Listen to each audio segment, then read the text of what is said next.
Hi there and welcome to my video. Today I'm going to show you one of my favorite things to do, and that is to make my own collage papers. I used to use a lot of different scrapbook papers and things that I would find online or at Michael's, but I have found that making my own papers is so rewarding, and also I can really make the colors and the tones that I like. So today I'm going to be using these stencils, and the nice people at Rubens sent me these acrylic paints to try out. They have some beautiful jewel tones and just really bright, nice colors. And also I noticed there is somewhat of a pearl finish to them, so that'll be interesting to make my jelly prints with and just see how it all comes out. It's always fun to try new paints, especially different colors that you don't normally use. So thank you to Paul Rubens for sending these paints, and let's see how they come out. So when I first started thinking about this jelly print session, I was thinking about making collage papers that were a little more subtle because I have a lot of really bright colors, and I just wanted to create some more, I guess, gentle backgrounds to use in my work, because it's very easy to make those bright patterns and have like a lot of wild colors, but I wanted to come up with something a little more understated and something that I can use in a lot of different works. This first color going down is called Bronze Satin, and it was a little light, so I added some raw umber to it just so that it would kind of not be quite so pearlized. I noticed when I was rolling it out, it had like a really tacky feeling to it, so I knew it was going to take a while for it to dry. So I just added a little raw umber to it, and it gave it a little bit more oomph. I don't know how to describe it, but it wasn't quite so thin. So then I was just using some stamps to make some imprints, and then here are some stencils. I do notice when I use the stencils, a lot of the times you can see the actual borders of the stencil. So I was trying to just push the stencil down where I wanted to pick up some paint and not get the edges of the stencil on the jelly plate. So just adding some back in with a stamp and just kind of having fun with the design, because I know that the next layer is going to show some color through. So I wanted to just kind of open up some of the jelly plate for color. And I'm using my little helper plate on the side. I love having like a mini version of it and just trying different things on the second plate. This color is called Crepe Myrtle, and I mixed it with a little parchment because I wanted a light colored pink. And again, I'm going for like the subtle colors and not anything really too loud and obnoxious. I'm looking to make background papers, not so much a statement paper. So this one, I'm just using that pretty golden yellow color and mixing it with parchment, and it really made like this nice creamy yellow. I don't really have a science for mixing colors. It's just whatever tone I like and whatever kind of shows up nicely. So these are great colors to use together. I just know that I don't want to mix them too closely, blending it because it might come up a little brownish with the pink and the yellow.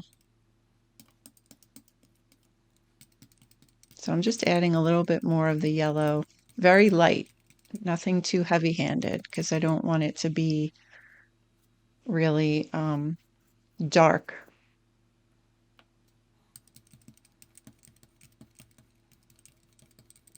This one was a little more paint. One of the things I really like about jelly printing is it's a really interesting experiment. You never know completely how something is going to turn out. So this one came out pretty. I liked how the stamps showed through.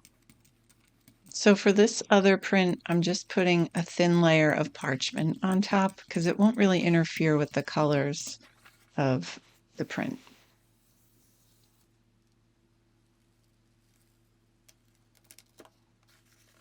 Now this print was really pretty, the colors. It did have that little sheen to it, as you can see. So you have to keep that in consideration when you're using these paints, just to make sure that that's the look you're looking for. But it was really pretty how the colors blended together. And I'm not using these as one-off prints that I'm going to frame or that I want to use all together. I always try to keep that in mind. Like I'm just using them to use in sections. So the whole print doesn't have to be perfect. I can just make one, and if I get a section that I like, then it's considered a success to me. So this one I wanted to use this stencil. I really like this print. And I'm using the fruit green with a little parchment. So I'm using that same kind of tactic to just try to pull up the part of the stencil without putting the border of the stencil on the actual plate. Some areas it worked, some areas it didn't. You can kind of see up top where it didn't look so great. That's why I tried another stencil. So you can kind of see where I've taken a lot of the color away. And then I was trying to figure out how to get some back, and I figured why not just roll a little of the color back on. So that's a great way to add a pattern into your prints. And then I just wanted to kind of create another one on the helper plate. Sometimes I find that I'm a little too focused on the big plate, so I just kind of have fun with the helper plate, and I end up liking the prints better from the helper plate. So you never know how these things are going to turn out. So just using a little stamp and then going back to the crepe myrtle, and this time I'm using titanium white. So I wanted it a little lighter. I found that the parchment made it just a little bit of a hint of yellow, gave it a different pink. So this one is a much lighter pink. And I also love like pink mixed with gold or like a deep yellow because it makes the prettiest color salmon, which is one of my favorite colors to make. Just a little touch of gold and pink. So that was what I was trying to make over there. Just as another layer. And I just, people ask me questions a lot about the jelly prints, how to make them and what you do and how much paint. And I feel like the answer is always just have fun and experiment as much as you can, because it really is your own personal style. It will eventually show through in your prints. And if you can kind of let go of making a good print every time, it becomes a lot more fun. And then you end up really getting what you're trying to achieve because you relax and you just go with the flow and try out things and not be afraid to experiment. I find that's when I make my best prints. So this one is pretty. I wasn't that excited about how it came out. I felt like there wasn't enough contrast. You can kind of see the shimmer there, but I do like that bottom area with the print from the stencil. So that was a success. This one was a little kind of muddy, so I wasn't that crazy about that one, but it's all a process. So this color is blue-gray, and I wanted to start out with a little bit more of a stronger base color, just to see how I could use the shimmer in the prints without it being just shimmer. So again, just using my little tactic, trying not to get the edges of the stencil on the plate. If you don't mind the edges, it's a lot easier, but I just wanted to try to just create the actual pattern.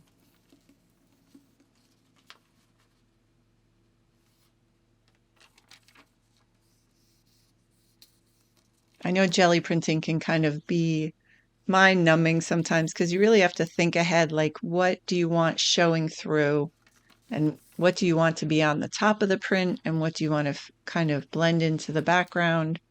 So the way you can think about it is the first design or color down is going to be the first thing you see. So I always try to use a little bit of a darker shade or a darker color to start with and then lighten up as I go. And you can draw on jelly plates. You can use paint markers. You can use stamps like I'm using here. You could do a lot on jelly plates and just really make your own style papers. So I'm using that gold color mixed with the parchment, and then I did incorporate that pink into the gold color to kind of give it like a salmon color.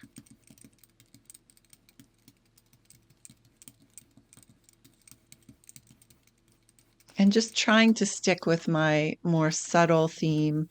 I don't want to get too carried away with really dark colors. I'm just trying to make papers that I know that I'm going to use. And I always say that because I feel like that's the most important thing when you're really making your own supplies and trying to create your own style. It's really important to make things that you love and you're going to look for and you're going to enjoy using. Otherwise, you end up with a pile of papers that you're not going to use. So this one I really liked. I love how it came out with the pink and the yellow. And it was just a really nice soft print that I'll definitely be able to use.